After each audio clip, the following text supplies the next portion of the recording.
காவேரி வந்து கட்டில் எடுத்துட்டு வந்து இறக்குனோனே வந்து எல்லாருமே ஆச்சரியமா பார்க்குறாங்க. உடனே ரொம்ப சந்தோஷமா வந்து பரவாயில்லையே காவேரி கட்டில் வாங்கிட்டு வந்தாருன்னு சொல்லிட்டு பாட்டி ஓடி போய் பார்க்குறாங்க. ரொம்ப நல்லா இருக்குடி அப்படின்னு சொல்லிட்டு பார்க்குறாங்க. உடனே வந்து இந்த கட்டில் எவ்வளோடி? எவ்வளோண்ணா என்ன பாட்டி? சொல்லுடி எவ்வளோன்னு அப்படின்னு சொல்லிட்டு கேட்குறாங்க. பார்த்தா ரொம்ப சூப்பரான கட்டிலா வாங்கியிருக்காங்க. விலை உயர்ந்த கட்டிலா வாங்கியிருக்காங்க. அத பார்த்து வந்து அப்படியே கங்கா வந்து முறைச்சு பார்க்குறாங்க.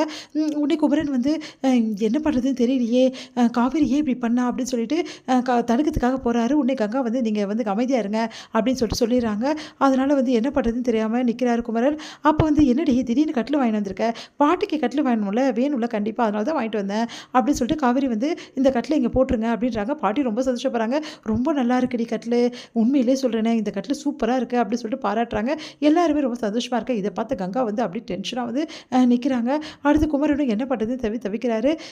எப்படி இதெல்லாம் பண்ணுற, இவ்வளோ சீக்கிரம் பண்ணிட்டியே அப்படின்னோடனே இதில் என்ன இருக்குது, உடனே வாங்கி போட வேண்டியதா, பின்ன வாங்கி போடாமல் இருந்தால் எப்படி, இருந்தாலும் உனக்கு என் மேலே ரொம்ப பாசம்டி காவேரி வந்து பாட்டி வந்து உச்சி முகர்றாங்க.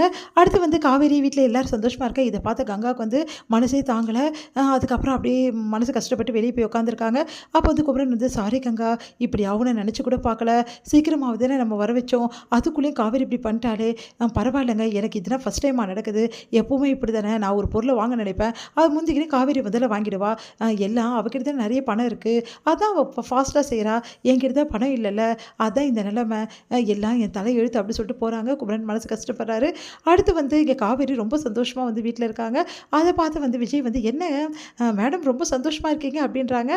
உடனே வந்து பின்ன சந்தோஷம் இருக்காதா, இப்போ தெரியுங்களா உங்களுக்கு இன்றைக்கி என்ன நடந்ததுன்னு சொல்லிட்டு, என்ன நடந்தது, என் பாட்டிக்கு அதுவும் நான் சம்பாரித்த காசுலேயே வந்து கட்டில் வாங்கி கொடுத்தேன், அது மட்டும் கிடையாது, இன்றைக்கி யமுனா வந்து ஃபஸ்ட் கிளாஸில் பாஸ் பண்ணியிருக்கா, அதுவும் நிறைய மார்க்கு சூப்பராக வாங்கி பாஸ் பண்ணியிருக்கா, அவள் அங்கே காலேஜ்லேயே ஃபஸ்ட்டு தெரியுமா அப்படின்னு. காவேரி உங்கள் தங்கச்சி நல்லா படிப்பாளா? ஆமாம், அவள் ரொம்ப நல்லா படிக்கிறா, அவளுக்கு என்ன லட்சியம் தெரியுமா, கலெக்டர் ஆகிறது லட்சியம், உண்மையாவா? ஆமாம் அப்படின்னோடனே, அதுக்கு தான் நான் முயற்சி பண்ணிகிட்ருக்கேன், எப்படியாவது அவளை கலெக்டர் ஆகிடணும், அதே மாதிரி வந்து நர்மதாவும் நல்லா படிக்க வச்சு நல்லா வந்து மேன்மேலும் உயர்த்தணும், அது மட்டும் கிடையாது, எங்கள் அம்மா எங்கள் தங்கச்சிங்க எல்லாரையும் நான் நல்லா பார்த்துக்கணும், அதுதான் என்னோடய லட்சியமே. சரி, எல்லாரோட லட்சியமே இருக்கட்டும் காவேரி, உனக்கு என்ன வாங்கணும், உனக்கு என்ன ஆசை, மற்றவங்கள ஆசையெல்லாம் நிறைவேற்றி உனக்கு என்ன ஆசை காவேரி, இவங்கெல்லாம் சந்தோஷமாக இருந்தால் நான் சந்தோஷமாக இருப்பேன், அதுதான் எனக்கு முக்கியம், நம்ம கூட இருந்தவங்கள நம்ம சந்தோஷமாக பார்த்துக்கினா நம்ம சந்தோஷமாக இருக்கணும் தானே அப்படின்னோடனே, அப்படியே வந்து ஒரு நிமிஷம் தன்னையே மறந்து பார்க்குறாரு விஜய்.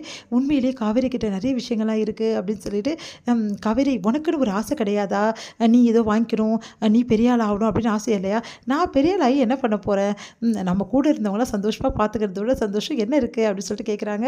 அதை கேட்ட வந்து விஜய் வந்து அப்படியே மயங்கியே போகிறாரு காவேரியை பார்த்து. உண்மையிலேயே நீ ரொம்ப வித்தியாசமானவ காவேரி அப்படின்னோடனே, பின்ன காவேரினா யார் அப்படின்னு சொல்லிட்டு போகிறாங்க. உடனே விஜய் சிரிக்கிறாரு காவேரியை பார்த்து. வந்து விஜயோட தங்கச்சி வந்து வீட்டுக்கு வராங்க. எல்லாருமே ரொம்ப சந்தோஷப்படுறாங்க.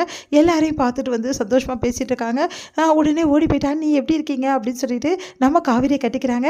நான் நல்லா இருக்கேன் அப்படின்னு சொல்கிறாங்க. என்ன விஷயம் திடீர்னு வந்திருக்க அப்படின்னோடனே, வேற என்ன விஷயம், வீட்டில் தான் நிச்சயதார்த்தம் நடக்குதுல்ல, என் அண்ணனோட நிச்சயதார்த்தம் இல்லை, அதுக்கு தான் நான் வந்திருக்கேன், ரொம்ப முக்கியம் அந்த நிச்சயதார்த்தம் அப்படின்னு காவேரி டென்ஷன் ஆகிடுறாங்க.